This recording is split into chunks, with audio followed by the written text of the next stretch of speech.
हर दिन अपलोड होने वाले मेरे चमत्कारी टोटकों के टाइमली अपडेट्स के लिए मेरे चैनल को सब्सक्राइब करें, बेल आइकॉन भी दबाएं, जिससे कोई भी वीडियो या आवश्यक जानकारी आपसे मिस ना हो पाए। धन्यवाद। नमस्कार, मैं हूं वैभव नाथ शर्मा और आप देख रहे हैं मेरा यूट्यूब चैनल वैभवन। मित्रों, एक प्रश्न हम ज्योतिषियों से सबसे ज़्यादा पूछा जाता है। लोग सबसे पहले तो नौकरी के बारे में बात करते हैं, प्राइवेट सेक्टर और सरकारी नौकरी। उसके बाद अगर कोई प्रश्न होता है लोगों का जो सबसे कॉमन है तो वो ये है कि हमारे भाग्य में पैसा है कि नहीं है। तो आज मैं आपको बताने जा रहा हूँ कि जीवन में कैसे लोग बहुत पैसा कमाते हैं, कौन सा ऐसा योग है जो उनको बहुत पैसा देता है। तो आइए जानते हैं। ज्योतिष शास्त्र के अनुसार जन्म पत्रिका का दूसरा भाव धन या पैसों से संबंधित स्थान होता है, या इसे पैतृक संपत्ति का भी स्थान मानते हैं। उसको धन स्थान तो हाउस ऑफ वेल्थ या हाउस ऑफ मनी तो बोलते ही हैं। ये आपकी एंसेस्ट्रल प्रॉपर्टी, पैतृक संपत्ति को भी दर्शाता है। इसी दूसरे भाव से व्यक्ति को धन, आकर्षण, खजाना, सोना चांदी, मोती, हीरे, जवाहरात आदि मिलते हैं या उसका योग पता चलता है। साथ ही इसी से व्यक्ति के स्थायी संपत्ति जैसे घर, भवन, भूमि आदि का कारक भी प्राप्त होता है। यदि किसी व्यक्ति की कुंडली में द्वितीय भाव पर शुभ ग्रहों की दृष्टि हो, अगर किसी एक शुभ ग्रह की या एक से ज़्यादा शुभ ग्रहों की दृष्टि हो, तो उस व्यक्ति को अमीर बनने से कोई रोक नहीं सकता। जीवन की कोई ऐसी शक्ति नहीं है जो उसको समृद्ध होने से रोक सके।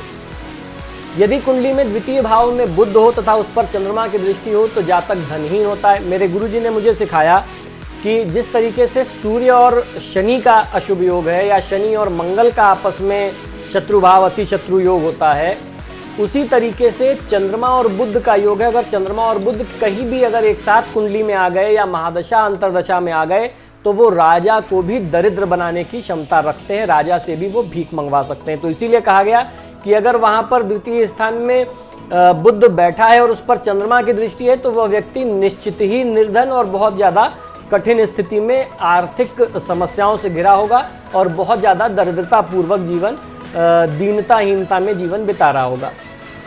ऐसे लोग जीवन भर मेहनत करते रहते हैं परंतु उन्हें ज़्यादा धन की प्राप्ति नहीं होती और वो गरीब ही रह जाते हैं।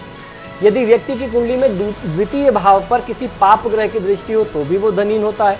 यदि कुंडली के द्वितीय भाव में चंद्रमा हो तो अपार धन प्राप्ति का योग बनता है, परंतु यदि उस पर नीच के बुध की दृष्टि पड़ जाए तो घर में भरा हुआ धन भी नष्ट हो जाता है। चंद्रमा यदि अकेला हो तो कोई भी ग्रह उससे द्वितीय या द्वादश अगर ना हो तो व्यक्ति गरीब ही रहता है। इसीलिए अक्सर लोग केमद्रुम योग के बारे में बहुत ज़्यादा डरते हैं। यदि कुंडली में सूर्य बुध द्वितीय भाव में स्थित है तो धन जो होगा वो स्थिर नहीं होगा, आएगा लेकिन टिकेगा नहीं।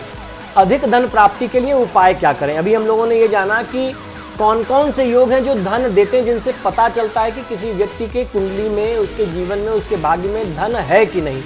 अब कैसे धन को आकर्षित किया जाए, धन कैसे पाएं, उसका योग कैसे जागृत करें, आइए ये समझते हैं। प्रतिदिन शिवलिंग पर जल, बिल्वपत्र, अक्षत यानी चावल समर्पित करें। माता लक्ष्मी और भगवान श्री विष्णु की नियमित पूजा करें। सोमवार का संभव हो जाए तो व्रत करें या फिर प्रदोष या एकादशी। 3 व्रत बहुत महत्वपूर्ण है। सोमवार की तिथि या फिर अगर आपको सप्ताह के हिसाब से करना है और अगर 15 दिन में एक करना है तो प्रदोष या एकादशी में से कोई एक व्रत किया जा सकता है। सोमवार की तिथि में अनामिका उंगली में सोने, चांदी और तांबे से बनी हुई त्रिलौह यानी जिसको 3 धातु मिला करके उसको त्रिलौह कहते हैं, त्रिलौह की अंगूठी पहनना चाहिए। संध्या के समय में नियमित रूप से भगवान शिव के मंदिर में पूजा करके दीपक जलाएं।